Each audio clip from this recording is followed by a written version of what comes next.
बिस्मिल्लाहिर्रहमानिर्रहीम। अस्सलामुअलैकुम। मेरा नाम असद याकूब है और मेरा ताल्लुक लाहौर पाकिस्तान से है और मैं आयल्स का एक ट्रेनर हूं जो कि आपको आयल्स की ट्रेनिंग यानी शिक्षा प्रोवाइड करता है।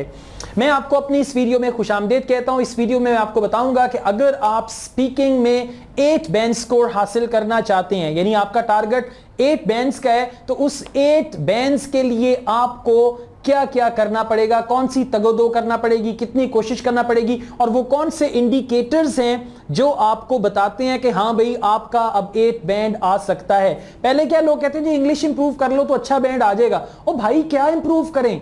देखना यह है कि इंग्लिश में वो कौन सी चीज है जिसको इंप्रूव करने से आपका 8 बैंड आ सकता है। अब हम उसी का तस्करा करेंगे।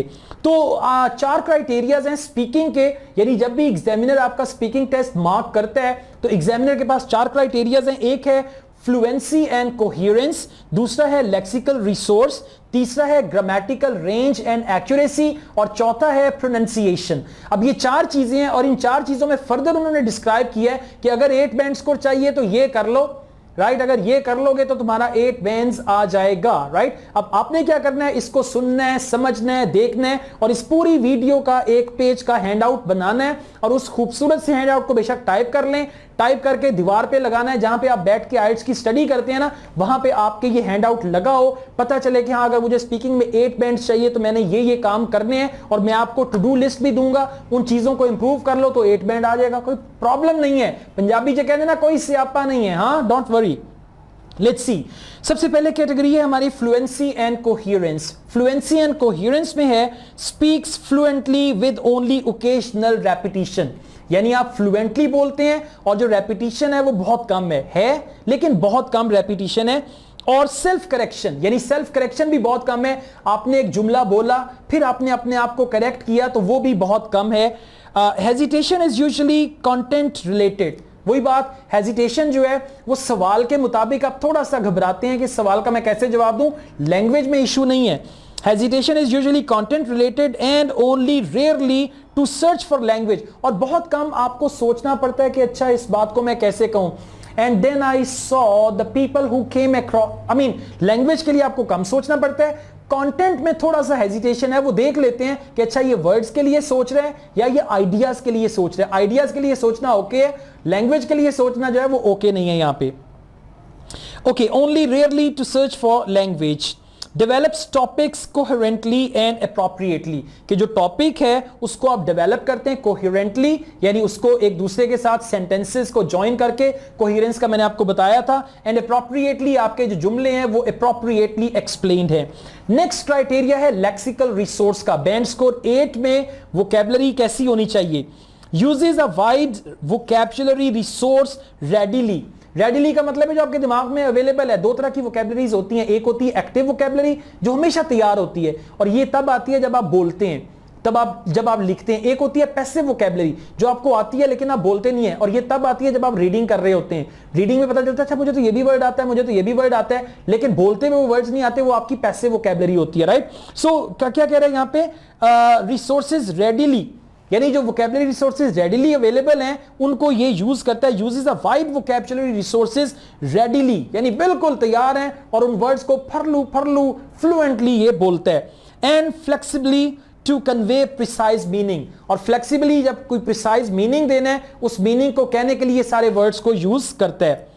Uses less common and idiomatic vocabulary. अब दोबारा फिर इडियम्स आपने याद करने बताया था पिछली वीडियो में, ठीक है। लेस कॉमन वोकैबुलरी और इडियोमैटिक एक्सप्रेशंस, इनको आपने अपनी लैंग्वेज में यूज करना है 8 बैंड्स के लिए। स्किलफुली, महारत के साथ, विद ओकेजनल इनएक्यूरेसीज, किते जो छोटी मोटी चवल वज भी जाए, मतलब कोई छोटी मोटी मिस्टेक हो भी जाए तो इट्स ऑल राइट, 8 बैंड्स आपका फिर भी आ सकता है। Uses paraphrase effectively as required। अब पैराफ्रेज क्या है? किसी बात को अपने अल्फाज में एक्सप्लेन करना, right? To say something using your own words, using your own language, using your own ideas, or to say something using different words। अब उसने आपसे क्वेश्चन किया, आपने उस क्वेश्चन के आंसर में डिफरेंट वर्ड्स को यूज करके आइडियाज को कन्वे किया, that is what we call paraphrasing. So 8 bands के लिए आपके अंदर पैराफ्रेजिंग होना चाहिए कि एक ही बात को आप दूसरे तरीके से भी अपने अल्फाज में ढाल के या मुख्तलिफ अल्फाज को इस्तेमाल करते हुए आप उसको कह सकें। नेक्स्ट है ग्रामेटिकल रेंज एंड एक्यूरेसी। अब ये हमारा तीसरा क्राइटेरिया है, तो देखते हैं ग्रामेटिकल रेंज और एक्यूरेसी जो है वो किस लेवल की होनी चाहिए 8 बैंड्स के लिए। Uses a wide range of structures flexibly.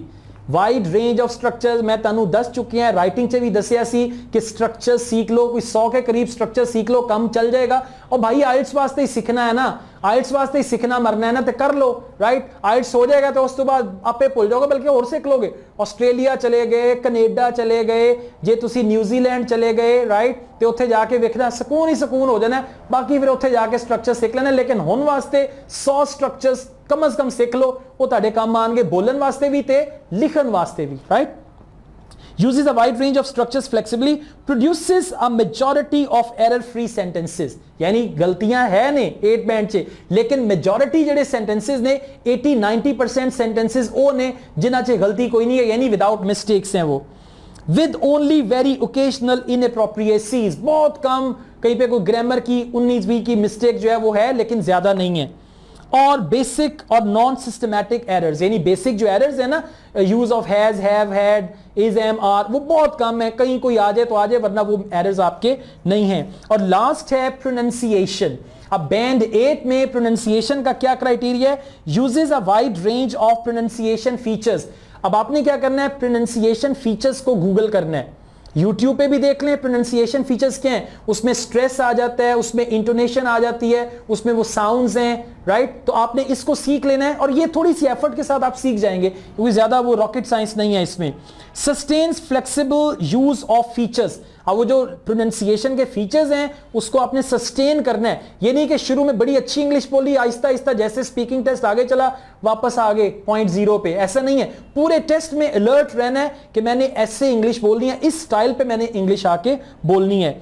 With only occasional lapses, के कहीं थोड़ी बहुत उसमें हो जाती है। लैप्स क्या होता है कि आपने अगर बोला okay I like that very much and then what happened, ये क्या है, ये ओकेजनल लैप है। तो इसके अलावा ओवरऑल आप सही बोल रहे हैं, राइट। ये थोड़ा सा सीखना पड़ेगा, और थोड़ी जी ड्रामेबाजी करया करो यार। हाँ, ड्रामेबाजी करोगे तो चंगा बैंड आ जाएगा स्पीकिंग चे। Is easy to understand throughout, के जो आप बोल रहे हैं उसको समझना आसान है, थ्रू आउट ईजी है। L1 एक्सेंट, L1 कहते हैं लैंग्वेज 1 को।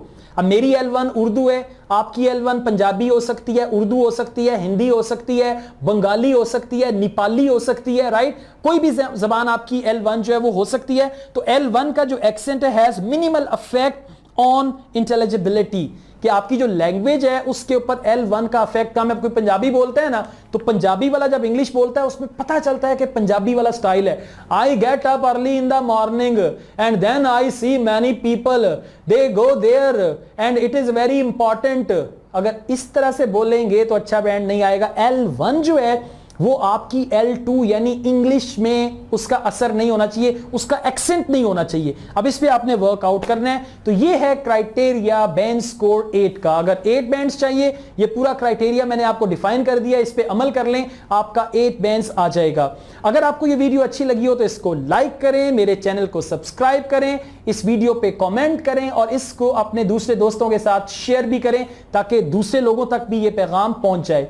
इसके अलावा मैं ऑनलाइन आइल्स की कोचिंग देता हूं। अगर आप मुझसे ऑनलाइन आइल्स पढ़ना चाहें, मेरा व्हाट्सएप नंबर दिया हुआ है। I can provide you IELTS coaching online and I can teach you IELTS myself. चारों मॉड्यूल्स में आपको पढ़ा सकता हूं and I charge for that. And that's all. Asad Yakub wishes you a fantastic band. ये 8 बैंड्स बताया है, इस 8 बैंड्स का एक 1 पेज हैंडआउट बनाएं, हैंडआउट बना के दीवार पे लगाएं और रोज उसको देखें, उसको रोज प्रणाम करें, देखें कि ये क्या है, और इसके मुताबिक मैंने अपनी स्पीकिंग को करना है। और अपने खुद से ना थोड़ी एफर्ट करो ना यार, मेहनत करो, खुद से एक लिस्ट बनाएं, टू डू लिस्ट। ये क्राइटेरिया 8 बैंड का, ये चीजें हैं जो मैंने करनी है। आप टू डू लिस्ट बनाएं कि अच्छा मैंने अपनी प्रोनाउंसिएशन को इंप्रूव करना है, मैंने इडियोमैटिक एक्सप्रेशन सीखने हैं, मैंने कोलोकेशन सीखनी है, मैंने ये करना है। एक पूरी टू डू लिस्ट बनाएं, और फिर जैसे आप मेरी वीडियो से सीख रहे हैं, हजारों वीडियोस और यूट्यूब पे मौजूद हैं, उनसे वो सारी चीजें सीखें। सीखने के बाद आइल्स का टेस्ट दें, और फिर देखना जो आपका बैंड आएगा वो आपको भी हैरान कर देगा। आप कहोगे हाय हाय मैं मर गई, पंजाबी में कहते हैं ना हाय मैं मर गई या हाय मैं मर गया, इतना वधिया बैंड आ गया मेरा। एंड वाकई आपका वधिया बैंड आएगा। Thank you very much, take care, अल्लाह हाफिज।